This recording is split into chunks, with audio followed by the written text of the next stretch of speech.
ஓம் சாய்ராம். என் அன்பு குழந்தையே, உனக்கு 2 விஷயம், உனக்கான நல்ல 2 விஷயம் 4/4/25 நடக்கப் போகிறது. நிச்சயமாக இதை கேட்டு முடித்ததும் ஆனந்த கண்ணீர் விடுவாய் தங்கமி. உன் வாழ்க்கையில் இன்ப துன்பம் எதுவும் நிரந்தரம் இல்லை என்று உனக்கு எத்தனை முறை சொல்கிறேன். எதுவும் கடந்து போகும் என்று உனக்கு எத்தனை முறை சொல்லிவிடுகிறேன். கேள் தங்கமி, இப்போது வரை நீ கற்றுக்கொண்ட சரியான பாடம், உனக்கு உன் சாய் மட்டும்தான் நிரந்தரம் என்பது. யாரிடமும் மனதால் கூட கோபப்பட்டு பேசிவிடக்கூடாது. சிரித்து விடு. கோபம் வந்தால் புன்னகைத்து விடு. அதிகாரமாக பேசிவிடக்கூடாது. ஆணவமாகவும் பேசிவிடக்கூடாது. அன்போடு பேசு. சாயின் பிள்ளை நீ, அன்போடு பேசு, ஆர்வமாக பேசு, கனிவாக பேசு, இனிமையாக பேசு. நான் ஒன்று சொல்லட்டுமா? நீ ஒரு சின்ன விஷயத்தை கூட பெரிய விஷயமாக எடுத்துக்கொள்கிறாய். பொறுமையை கடைபிடித்து வாழ்பவர்கள் வாழ்க்கையில் ஜெயிக்க பிறந்தவர்கள். ஒருவர் உன்னை எந்த வகையில் அலட்சியப்படுத்தினாலும் நீ அதை மனதிற்குள் எடுத்துக்கொள்ளாதே. புறக்கணிப்பு என்ற இடத்தில்தான் உனக்கான சரித்திரத்தை உண்டாக்குகிறது, அதை உருவாக்குகிறது. அந்த இடத்திலிருந்து நீ மிகப்பெரிய மரமாக வளரப்போகிறாய்.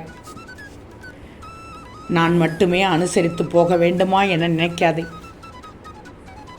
விட்டு கொடுத்து சொல், அனுசரித்து சொல், நீ உயர்ந்த நிலையை அடைவாய். அனுசரித்து போக வேண்டுமா என்ற கேள்வி மட்டும் கேட்காதே, நினைக்காதே. நீ இப்படி நினைப்பதால் உன் எதிரில் இருப்பவர்கள் என்ன நினைப்பார்கள், என்ன நினைக்கக்கூடும்? இப்படியே போய்கொண்டே இருந்தால் இறுதியில் சண்டை வரும், சச்சரவு வரும், வாக்குவாதம் வரும். இப்படித்தான் போய் முடியும். அமைதியாக இருப்பது சில பிரச்சனைகளிலிருந்து உன்னை கவசமாக பாதுகாக்கும். நீ அமைதியாக இருப்பது உன்னை நீயே கட்டுப்படுத்தி கொள்வதுதான். கோபங்களை குறைச்சிக்கோ, ஆதங்கத்தை வெளிப்படுத்தாதே, வருத்தத்தை மறைச்சிக்கோ, இந்த இடத்தில் மறைச்சிக்கோ. கெட்ட எண்ணங்கள் கொண்டவர்களுக்குத்தான் இதெல்லாம் இருக்கும். நிலை குலைந்து உள்ளாய். நிறைய விஷயங்கள் உன்னை விட்டு விலகினாலே உன் துன்பங்கள் சரிபாதியாக குறைந்துவிடும். வாக்குவாதம் மட்டும் என்றைக்கும் ஒரு தீர்ப்பு அல்ல, ஞாபகத்தில் வச்சுக்கோ. எனவே யாரொருவர் மீதும் கடும் கோபம் கொள்ளாதே, ஆதங்கப்படாதே, ஒருவரோடு ஒருவர் வாக்குவாதம் செய்யாதே. ஒருவரோடும் நீ வாக்குவாதம் செய்யக்கூடாது. அது உன்னை பல பிரச்சனைகளுக்கு கொண்டு சென்றுவிடும். வாழ்க்கையில் நம்பிக்கை என்ற எண்ணம் மட்டும்தான் உனக்கு இருக்கணும். எதையும் என்னால் செய்து காட்ட முடியும் என்று நினைத்தாலே போதும், அந்த காரியம் நிச்சயமாக வெற்றி பெற்றுவிடும். நீ கஷ்டத்தை தாண்டி வந்து விட்டாய். ஆனாலும் வாழ்க்கையில் நீ சந்தோஷம், நிம்மதி என்பதை விட கஷ்டம், கண்ணீர் என்பதைத்தான் கடந்து வந்திருக்கிறாய். அதை என்னால் உணர முடிகிறது. இதற்கெல்லாம் நிச்சயமாக உனக்கு தீர்வு கொடுப்பேன். அதற்கு விடையும் கொடுத்து விடுவேன். நல்ல தீர்வு கிடைக்கும். பதட்டப்படாதே. கல்லை கடந்து வந்திருக்கிறாய். கல்லிடம் மிதிபட்டு வந்திருக்கிறாய். முள்ளிடம் சிக்கி தவித்து கொண்டு வந்திருக்கிறாய். ஏனி நீ போகும் பாதையில் கல்லும் இருக்காது, முள்ளும் இருக்காது, மேடும் இருக்காது, சமதளமாக இருக்கும். அதை சரி செய்யத்தான் உன் சாயி போராடி கொண்டிருக்கிறேன். அதுவரை நீ பொறுமையோடு இரு, நம்பிக்கையோடு இரு. கடந்த காலத்தை எண்ணி எண்ணி வருந்தி வருந்தி அழுது அழுது புலம்பி புலம்பி வாழ்ந்தால் அது இல்லாமல் போய்விடுமா? ஒன்றும் ஆகப் போவதில்லை. எதிர்காலத்தை பற்றிய நினைப்பே இருக்கக்கூடாது. அது பயத்தை தந்துவிடும். மனதால் யாருக்கும் தீங்கு செய்யாத தங்க பிள்ளை நீ.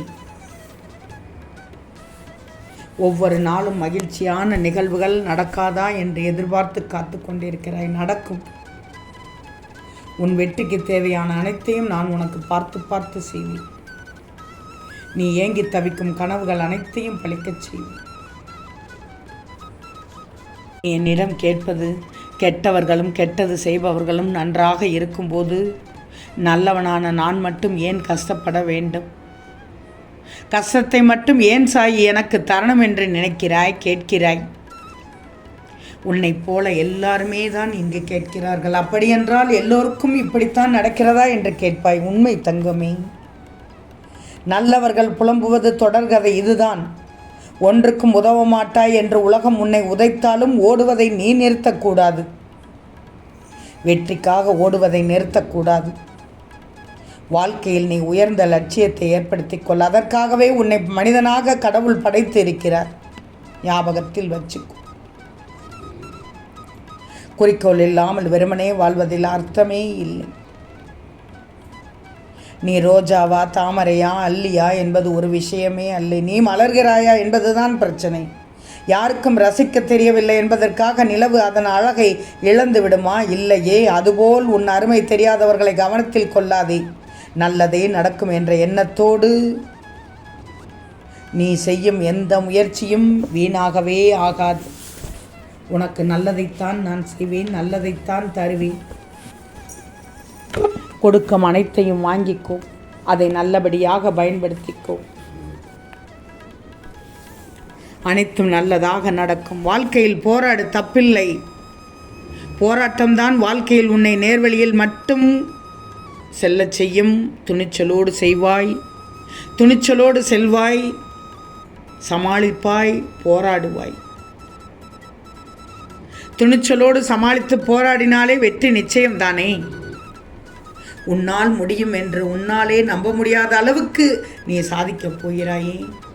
ஏன்னா அதற்கு காரணம் உன் பேச்சில் இனிமை இருக்கிறது, உண்மை இருக்கிறது, உன் கொள்கையில் தெளிவு இருக்கிறது, சுத்தம் இருக்கிறது, உன்னுடைய செயலில் உறுதி இருக்கிறது, அதை கடைப்பிடிக்கும் தன்மையும் இருக்கிறது.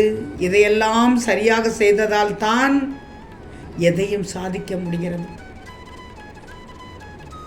நான் சொல்லும் பதிலே இதுதான். இறுதியாக சொல்கிறேன், உன்னால் முடியும். துணிந்து நில். எந்த இடத்திற்கும் நிமிர்ந்து செல். போராடு, தலைகுனியக்கூடாது. என் பிள்ளை தலைகுனியும் அளவிற்கு தப்பு பண்ணவில்லை.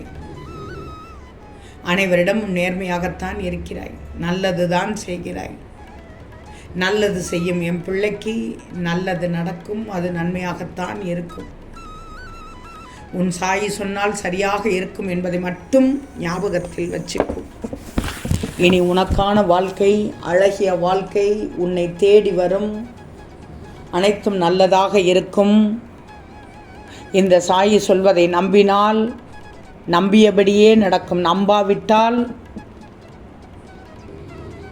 அது கேள்விக்குறிதான். நான் சொல்லும் நல்ல விஷயங்கள் 4/4/25 நிச்சயமாக நடக்கும். என் பிள்ளைக்கான நேரம் இது. நிச்சயம் நடந்ததும் என் ஆலயத்திற்கு வந்து நன்றி சொல்ல வா. ஆனந்த கண்ணீரோடு நான் நன்றி சொல்வதற்கு வா. நான் காத்து கொண்டிருக்கிறேன். நாம் தங்கமே, நிச்சயம் நடக்கும். நல்லது நடக்கும். நல்லது மட்டுமே நடக்கும். அது நன்மையாகவே இருக்கும். ஓம் சாயிராம்.